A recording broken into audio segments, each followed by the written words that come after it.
முக்கிய செய்திகள். சட்டவிரோத குடியேற்றத்தை தடுக்க 15 லட்சம் கோடி ரூபாய் நிதி ஒதுக்கீடு. புத்தாண்டில் கைது நடவடிக்கைகளை தீவிரப்படுத்த அமெரிக்க அரசு திட்டம். எஸ்ஐஆர் பணியின் போது அதிமுகவும் பாஜகவும் களத்துக்கே வராததால் சந்தேகம். ஒரு வாக்காளர் கூட விடுபடக்கூடாது என திமுகவினருக்கு ஸ்டாலின் அறிவுறுத்தல். தமிழ்நாட்டு வரைவு வாக்காளர் பட்டியலில் இந்தியில் எழுதப்பட்ட பெயர்கள் வெளி மாநிலங்களில் சேர்க்கப்பட்டதா என புதிய சர்ச்சை. டிட்வா புயல் பாதிப்பால் இலங்கையில் பொருளாதார நெருக்கடி அதிகரிப்பு. IMF ஒப்பந்தத்தில் இருந்து வெளியேற எதிர்க்கட்சிகள் வலியுறுத்தல்.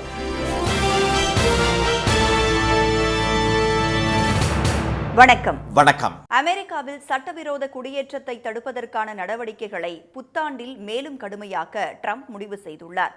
சட்டவிரோதமாக குடியேறியவர்களை நாடு கடத்த அமெரிக்க அரசு எடுத்த அதிரடி நடவடிக்கைகளுக்கு கடும் எதிர்ப்பு எழுந்ததுடன் நீதிமன்றங்களில் வழக்குகளும் தொடரப்பட்டுள்ளன. இந்நிலையில் சட்டவிரோத குடியேற்றத்திற்கு எதிரான நடவடிக்கைகளை மேலும் தீவிரப்படுத்த அரசு முடிவு செய்துள்ளது. ஏற்கனவே பல முக்கிய நகரங்களில் குடியேற்றம் மற்றும் சுங்கத்துறை அதிகாரிகளின் எண்ணிக்கை அதிகரிக்கப்பட்டுள்ளது. வீடு வீடாக சோதனை நடத்தும் அவர்களுக்கு எதிராக போராட்டங்கள் நடப்பதுடன் உள்ளூர் மக்களுக்கும் அதிகாரிகளுக்கும் இடையே வாக்குவாதமும் மோதல்களும் ஏற்பட்டு வருகின்றன. சட்டவிரோதமாக குடியேறியவர்கள் பெரும் நிறுவனங்கள் மற்றும் தொழிற்சாலைகளில் வேலை பார்க்கிறார்களா என்பதை அறிய அதிகாரிகள் அதிரடி சோதனை மேற்கொண்டு வருகின்றனர். இந்நிலையில் குடியேற்றம் மற்றும் சுங்கத்துறைக்கும் எல்லை காவல் படைக்கும் சேர்த்து வழக்கமான $19 பில்லியன் நிதி ஒதுக்கீட்டை $170 பில்லியன் அதிகரிக்க ட்ரம்ப் நிர்வாகம் முடிவு செய்துள்ளது. அதன்படி ஆண்டிற்கு 1,70,000 கோடி ரூபாயாக உள்ள நிதி ஒதுக்கீடு 15,22,000 கோடி ரூபாயாக அதிகரிக்கப்பட உள்ளது. இந்த கூடுதல் நிதி 2029 ஆண்டு வரை 4 ஆண்டுகளுக்கு வழங்கப்பட உள்ளது. 2026 ஆண்டில் குடியேற்றத்துறை அலுவலர்களின் எண்ணிக்கையை மட்டுமின்றி சட்டவிரோதமாக தங்கியிருப்பவர்களுக்கான தடுப்பு காவல் முகாம்களையும் அதிகரிக்க அரசு திட்டமிட்டுள்ளது. பல்வேறு மாநகராட்சிகளுக்கும் நகராட்சிகளுக்கும் அடுத்த ஆண்டு தேர்தல்கள் நடைபெற உள்ள நிலையிலும் எதிர்ப்புகளை புறந்தள்ளி குடியேற்ற விவகாரத்தில் நடவடிக்கைகளை கடுமையாக்க ட்ரம்ப் நிர்வாகம் முடிவு செய்துள்ளது. அமெரிக்காவில் குடியேறியவர்கள் அதிகமாக வசிக்கும் மியாமியில் கடந்த வாரம் நடந்த மேயர் தேர்தலில் 30 ஆண்டுகளுக்கு பிறகு ஜனநாயக கட்சி வென்றுள்ளது. குடியேற்ற விவகாரத்தில் ட்ரம்பின் நடவடிக்கைகளால் ஏற்பட்ட அதிருப்தியே குடியரசுக் கட்சியின் தோல்விக்கு முக்கிய காரணமாக கூறப்படுகிறது. சட்டவிரோத குடியேற்றத்தை தடுக்கும் அரசின் நடவடிக்கைகளை மனித உரிமைகளை ஒடுக்கும் செயலாகவே மக்கள் கருதுவதாக அரசியல் பார்வையாளர்கள் கூறுகின்றனர். இந்நிலையில் சட்டவிரோதமாக குடியேறியவர்களை கண்டுபிடித்து கைது செய்ய புத்தாண்டில் அலுவலகங்களிலும் அதிரடி சோதனை நடத்த அரசு திட்டமிட்டுள்ளது. இதனால் தொழிலாளர்கள் பற்றாக்குறை, அதிக ஊதியத்தில் புதியவர்களை நியமிக்க வேண்டியது உள்ளிட்ட பிரச்சினைகளை நிறுவனங்கள் எதிர்கொள்ள நேரிடும் என்று பொருளாதார நிபுணர்கள் எச்சரித்துள்ளனர்.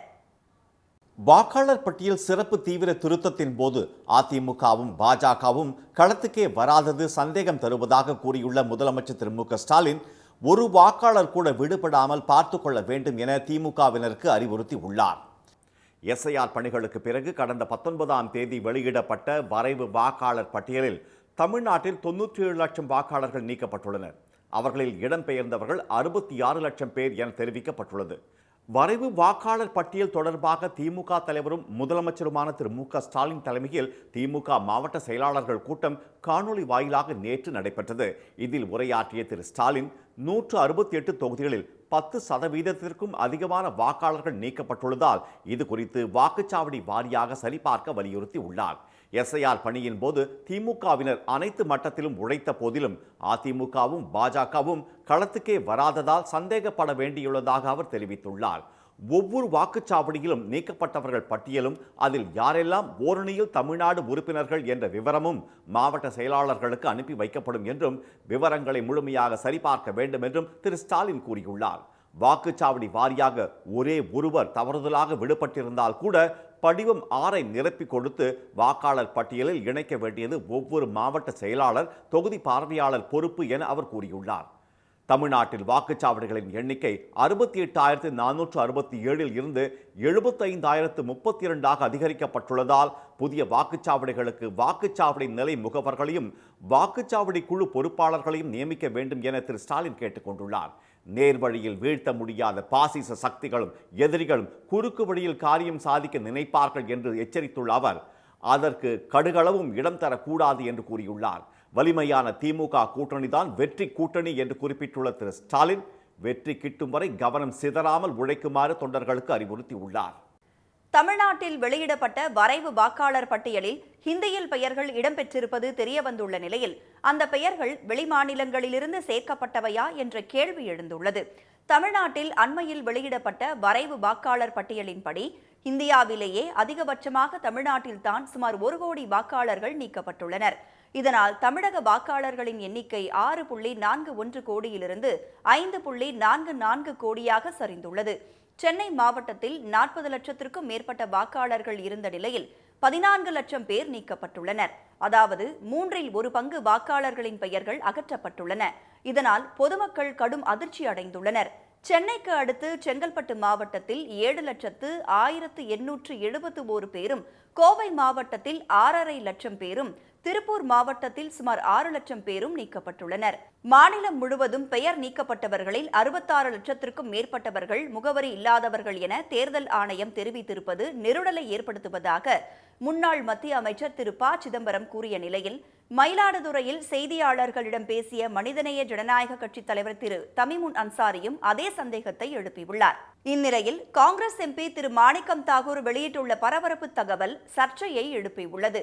எக்ஸ் தளத்தில் அவர் வெளியிட்டுள்ள பதிவில், வரைவு வாக்காளர் பட்டியலில் திருப்பரங்குன்றம் சட்டப்பேரவை தொகுதியில் உள்ள தமது பூத் எண் 76இல் வரிசை எண் 5,51,552 ஆகியவற்றை கொண்டுள்ள 2 வாக்காளர்களின் பெயர்கள் மட்டும் ஹிந்தியில் சேர்க்கப்பட்டிருப்பது அதிர்ச்சி அளிப்பதாக கூறியுள்ளார். தமிழ்நாடு வரைவு வாக்காளர் பட்டியலில் எப்படி இது சாத்தியம் என்று வினவியுள்ள அவர், எப்படி ஹிந்தியில் டைப் செய்ய முடியும்? அப்படியென்றால் பெயர்களை டைப் செய்யும் வேலை எங்கே நடக்கிறது? இங்கே நடக்கிறதா, இல்லை வெளி மாநிலத்தில் நடக்கிறதா என அடுக்கடுக்காக பல சந்தேகங்கள் எழுவதாக கூறியுள்ளார். ஏற்கனவே பீகாரைச் சேர்ந்தவர்களை தமிழ்நாடு வாக்காளர்களாக சேர்க்கலாம் என விதிகளில் குறிப்பிட்டிருப்பதால் விவாதம் எழுந்துள்ள நிலையில், வரைவு வாக்காளர் பட்டியலில் ஹிந்தியில் பெயர் சேர்க்கப்பட்ட விவகாரம் தமிழக வாக்காளர்களிடையே பல்வேறு கேள்விகளை எழுப்பியுள்ளது. டிட்வா புயல் பாதிப்பால் இலங்கையில் பொருளாதார நெருக்கடி அதிகரித்துள்ள நிலையில் கடுமையான நிபந்தனைகளுடன் கூடிய IMF ஒப்பந்தத்தில் இருந்து உடனே வெளியேற வேண்டுமென அனுரகுமார அரசை எதிர்க்கட்சிகள் வலியுறுத்தியுள்ளன. 2022ஆம் ஆண்டு இலங்கையில் ஏற்பட்ட பொருளாதார நெருக்கடியால் மக்கள் கிளர்ச்சி வெடித்தது. ஆட்சி அதிகாரத்தை கையில் வைத்திருந்த ராஜபக்சே சகோதரர்கள் வெளியேற்றப்பட்டனர். தொடர்ந்து அதிபராக பொறுப்பேற்ற ரணில் ஆட்சியில் சர்வதேச நாணய நிதியமான IMF-இடம் கடன் வாங்க ஒப்பந்தம் போடப்பட்டு அதை தற்போதைய அனுரகுமார அரசும் பின்பற்றி வருகிறது. இந்நிலையில் கடந்த மாதம் தாக்கிய டிட்வா புயல் இலங்கையை சூறையாடியதால் இயல்பு வாழ்க்கை முடங்கி கிடக்கிறது. இந்தியா உள்ளிட்ட அண்டை நாடுகளும் உலக நாடுகளும் நிதி மற்றும் நிவாரண உதவிகளை பெருமளவில் வழங்கினாலும் டிட்வா புயல் ஏற்படுத்திய மோசமான விளைவுகளால் இலங்கையின் பொருளாதார நெருக்கடி பன்மடங்கு அதிகரித்துள்ளது. இந்நிலையில் கடுமையான நிபந்தனைகளுடன் கூடிய IMF ஒப்பந்தத்தில் இருந்து உடனடியாக வெளியேற வேண்டும் என்று எதிர்க்கட்சித் தலைவர் சஜித் பிரேமதாச வலியுறுத்தியுள்ளார். சர்வதேச நாணய நிதியத்துடன் செய்து கொண்டுள்ள ஒப்பந்தத்தின்படி செயல்பட முடியாத நிலை உருவாகியுள்ளதால் உடனடியாக புதிய ஒப்பந்தம் போட அனுரகுமார அரசு நடவடிக்கை எடுக்க வேண்டும் என்று அவர் கூறியுள்ளார். அவ்வாறு செய்ய அரசால் முடியாவிட்டால் எதிர்க்கட்சிகள் IMF-இடம் பேசி அதை செய்ய தயாராக இருப்பதாக சஜித் தெரிவித்துள்ளார். ஸ்ரீலங்கா முஸ்லிம் காங்கிரஸ் தலைவரும் எதிர்க்கட்சி எம்பியுமான ரவுஃப் ஹக்கீம் தற்போது நிலவும் மோசமான பொருளாதார நெருக்கடியை அனுரகுமார அரசால் சமாளிக்க முடியாது என்றும் அந்த சுமை மக்கள் மீதே சுமத்தப்படும் என்றும் கூறியுள்ளார். எனவே புதிய ஒப்பந்தம் போட்டு இடைக்கால நிதி பெறுவதோடு கடனை திருப்பிச் செலுத்தும் காலத்தை மேலும் 3 ஆண்டுகள் தள்ளி போட வேண்டும் என்று அவர் அறிவுறுத்தியுள்ளார். ஆனால் சர்வதேச விதிமுறைகளின்படி மேற்கொள்ளப்பட்ட ஒப்பந்தத்தில் இருந்து நினைத்த நிமிடத்தில் வெளியேறிவிட முடியாது என்று கூறியுள்ள அதிபர் அனுரகுமார திசநாயக்க, தற்போதைய நெருக்கடியால் இம்மாதம் நடைபெறாமல் தள்ளி போடப்பட்டுள்ள IMF உடனான பேச்சுவார்த்தை பிப்ரவரி மாதம் நடைபெறும் போது அனைத்து விவரங்களும் விரிவாக பேசப்படும் என விளக்கம் அளித்துள்ளார். இதனிடையே அமெரிக்க தலைநகர் வாஷிங்டனில் கூடிய சர்வதேச நாணய நிதியத்தின் இயக்குநர் கூட்டத்தில் டிட்வா புயலால் மோசமாக பாதிக்கப்பட்டுள்ள இலங்கையின் அவசர தேவைகளை பூர்த்தி செய்ய $206 மில்லியன் நிதியுதவி வழங்க ஒப்புதல் அளிக்கப்பட்டுள்ளது. அபாயகரமான காற்று மாசில் இருந்து தப்ப இமயமலை பகுதிக்கு சுற்றுலா செல்லும் டெல்லி மக்களின் எண்ணிக்கை அதிகரித்து வருகிறது. தலைநகரில் தீபாவளிக்கு பிறகு காற்று மாசு மிகவும் அதிகரித்துள்ளது. நேற்று காசிப்பூர் பகுதியில் காற்றின் தர குறியீடு 438 ஆகவும் டெல்லியில் சராசரியாக 390 ஆகவும் பதிவானது. இந்நிலையில் இமாச்சல பிரதேசத்தின் குலு சுற்றுலா தலத்துக்கு வருகை தந்தவர்களில் டெல்லியைச் சேர்ந்தவர்கள் அதிக எண்ணிக்கையில் இருந்தனர். सांस लेने में बहुत फ़र्क दिख रहा है हमें, मतलब आई कैन ब्रीथ वेल, जो शायद से दिल्ली में पॉसिबल नहीं होता. दिल्ली में हम अपने रूम में एयर प्योरीफायर ऑन करके बैठते हैं, यहाँ पर थोड़ी हवा है, वी कैन डू दैट. மணாலியின் ஹிடிம்பா தேவி கோயிலில் வழிபாடு செய்தவர்கள் டெல்லியை ஒப்பிடும்போது மணாலியில் தூய்மையான பிராணவாயு கிடைப்பதாக மகிழ்ச்சியுடன் தெரிவித்தனர். दिल्ली के मुकाबले यहाँ तो मुझे ऐसा लग रहा है कि फ्रेश ऑक्सीजन एकदम 50 AQI बिलो 50 AQI है, जो कि लगभग दिल्ली में 700 के आसपास है. तो वहाँ तो आजकल ऐसा लगता है कि बस गैस का चैम्बर बना हुआ है. இனி வரும் நாட்களில் பனிப்பொழிவு ஏற்பட வாய்ப்பு உள்ளதால் அதை ரசிக்க வரும் சுற்றுலா பயணிகளில் டெல்லி மக்களின் எண்ணிக்கை அதிகமாகவே இருக்கும் என்று எதிர்பார்க்கப்படுகிறது. மத கலவரத்தை ஏற்படுத்தியாவது தேர்தலில் வெற்றி பெற்று விடலாம் என்று தப்பு கணக்கு போடுபவர்களின் முகத்தில் தமிழ்நாட்டு மக்கள் கரியைத்தான் பூசுவார்கள் என துணை முதலமைச்சர் திரு உதயநிதி கூறியுள்ளார். சென்னை கிழக்கு மாவட்ட திமுக சார்பில் பிராட்வே பகுதியில் கிறிஸ்துமஸ் விழா நடைபெற்றது. இதில் திரு உதயநிதி கலந்து கொண்டு நலத்திட்ட உதவிகளை வழங்கினார். நிகழ்ச்சியில் பேசிய அவர், மத்திய உள்துறை அமைச்சர் திரு அமித்ஷா பீகார் தேர்தல் வெற்றிக்கு அடுத்து தமிழ்நாடு என்று கூறியது பற்றி குறிப்பிட்டார். இதுபோன்ற உருட்டல் மிரட்டல்களுக்கு அடிமை கூட்டம் வேண்டுமென்றால் பயப்படுமே தவிர தமிழ்நாட்டு மக்கள் என்றைக்கும் பயப்பட மாட்டார்கள் என்று திரு உதயநிதி ஸ்டாலின் கூறினார். தமிழ்நாட்டிற்கு என்று ஒரு தனித்துவம் உள்ளதாகவும் அவர் குறிப்பிட்டார். தமிழ்நாட்டுக்குன்னு ஒரு தனி குவாலிட்டி இருக்கு, தனி கேரக்டர் இருக்கு, தனித்துவம் இருக்கு. நாங்க கிறிஸ்துமஸ் அன்னைக்கு கேக்க இஸ்லாமியர்களுக்கும் சேர்த்து அனுப்புவோம். ரம்ஜான் அன்னைக்கு எங்களுக்கு பிரியாணி வந்துருச்சான்னு முதல்ல பார்ப்போம். பொங்கல் அன்னைக்கு அனைவரும் சேர்ந்து ஒன்னா பொங்கல் வச்சு கொண்டாடுவோம். இதுதான் தமிழ்நாட்டுடைய தனித்துவம். நீங்க என்ன முயற்சி பண்ணாலும், என்ன மத கலவரத்தை ஏற்படுத்தி எப்படியாவது ஜெயிச்சிடலான்னு நீங்க தப்பு கணக்கு போட்டீங்கன்னா உங்க முகத்துல நம்முடைய தமிழ்நாட்டு மக்கள் கரியை தான் பூசுவாங்க. பீகார், மத்திய பிரதேசம் போன்ற வடமாநிலங்களில் பாஜக வென்றாலும் என்றைக்கும் தமிழ்நாட்டில் வெற்றி பெற முடியாது என்று திரு உதயநிதி கூறினார்.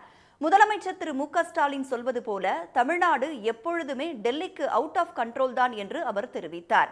சிறுபான்மையின மக்களின் பாதுகாவலராக முதலமைச்சர் இருக்கிறார் என்ற திரு உதயநிதி, அவர்களுக்கு பல நன்மைகளை செய்ய அரசு தயாராக உள்ளது என்றார்.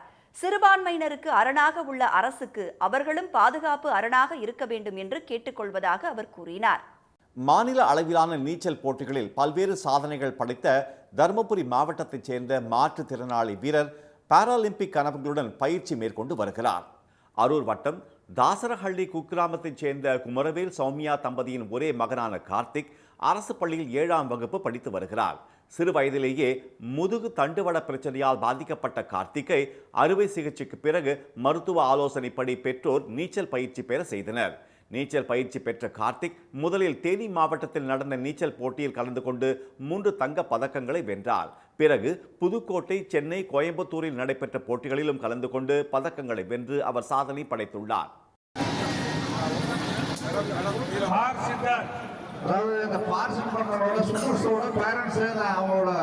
பேரா ஒலிம்பிக்கில் கலந்து கொண்டு தமிழ்நாட்டுக்காகவும் இந்தியாவுக்காகவும் சாதனை படிக்கும் என்று அடுத்த என் குறிக்கோள். அதுக்காக தமிழ்நாடு கவர்மெண்ட் எனக்காக உதவி செய்ய வேண்டும் என்று கேட்டுக்கொள்கிறேன். பல்வேறு பதக்கங்களை வென்றுள்ள தங்களது மகன் தமிழ்நாடு அரசின் உதவி கிடைத்தால் சர்வதேச அளவில் பாராலிம்பிக்கிலும் தங்கப்பதக்கம் வெல்ல முடியும் என கார்த்திக்கின் பெற்றோர் நம்பிக்கையுடன் தெரிவித்துள்ளனர். எல்லாருமே சப்போர்ட் பண்ணி அவனை கொண்டு வரணும். இப்போ தமிழ்நாடு விளையாட்டுத் துறையில் ரொம்ப பெரிய ஆளாக போய்கிட்டு இருக்கிறதுனால நம்ம பேரா ஒலிம்பிக்ல இருந்து ஃபர்ஸ்ட் தமிழ்நாடு பையனாக போகணுன்றது எனக்கு ரொம்ப நாள் ஆசை. அவன் தமிழ்நாட்டுக்காக பேரா ஒலிம்பிக்ல போய் விளையாடி ஜெயிச்சு கொண்டு வரணும், இந்தியாவுக்கு பெருமை சேர்த்தி கொடுக்கணும். இது கிராமத்துக்குள்ளேயே முடங்கிற ஒரு வாழ்க்கை கிடையாது. இது வெளிச்சத்துக்கு கொண்டு வரணுன்றது தான் என்னோட எய்ம், என் பையனோட ஆசை. துணி வியாபாரம் செய்து வரும் தங்களால் முடிந்த அளவு கார்த்திக்கின் முயற்சிகளுக்கு உறுதுணையாக இருப்பதாகவும் முதலமைச்சரும் துணை முதலமைச்சரும் உதவுவார்கள் என்ற நம்பிக்கையுடன் காத்திருப்பதாகவும் அவரது பெற்றோர் கூறினர். தமிழ்நாட்டில் முதல் முறையாக பழனி அருகே உபரி நிலத்தில் விலையில்லா வீட்டுமனை பட்டாக்கள் வழங்கப்பட்டன. தொப்பம்பட்டியில் நடைபெற்ற விலையில்லா வீட்டுமனை பட்டா வழங்கும் விழாவில் கலந்து கொண்ட உணவு மற்றும் உணவுப் பொருள் வழங்கல் துறை அமைச்சர் திரு சக்கரபாணி 461 பயனாளிகளுக்கு 6 கோடியே 50 லட்சம் ரூபாய் மதிப்பிலான வீட்டுமனை பட்டாக்களை வழங்கினார். தமிழ்நாட்டில் முதல் முறையாக ஒட்டன்சத்திரம் சட்டமன்ற தொகுதியில் உபரி நிலங்களை எடுத்து வீடு இல்லாத ஏழை எளிய மக்களுக்கு வீட்டுமனை பட்டா வழங்க முதலமைச்சர் அனுமதி வழங்கியுள்ளார். அதையடுத்து புஷ்பத்தூர், ராஜம்பட்டி, முத்துநாயக்கன்பட்டி, சத்திரப்பட்டி உள்ளிட்ட கிராமங்களில் இருந்த உபரி நிலங்களை எடுத்து வீட்டு மனைகளாக பிரித்து தகுதியானவர்களை தேர்ந்தெடுத்து பட்டாக்கள் வழங்கப்பட்டுள்ளதாக அமைச்சர் திரு சக்கரபாணி தெரிவித்தார். இதுவரை தமிழ்நாட்டில் இருக்கின்ற 12,545 ஊராட்சியில் உபரி நிலத்தில் பட்டா வழங்கியதாக சரித்திரமில்லை. ஆனால் மாண்பு முதலமைச்சர் அவர்கள் விலை இல்லாமல் அது கூட நிறைய ரேட் போட்டிருந்தாங்க. ஒரு பஞ்சாயத்துக்கு 2.5 கோடி 3 கோடி கட்டணும்னு சொல்லி அதெல்லாம் விதிவிலக்கு அளித்து மாண்புமிகு முதலமைச்சர் அவர்கள் இந்த பட்டா வழங்குவதற்கு இன்னைக்கு ஏற்பாடு செய்து இந்த பட்டாவை வழங்கியிருக்கிறோம். நாடாளுமன்ற உறுப்பினர் திரு சச்சிதானந்தம், திண்டுக்கல் மாவட்ட ஆட்சியர் திரு சரவணன் உள்ளிட்டோர் இந்நிகழ்ச்சியில் கலந்து கொண்டனர்.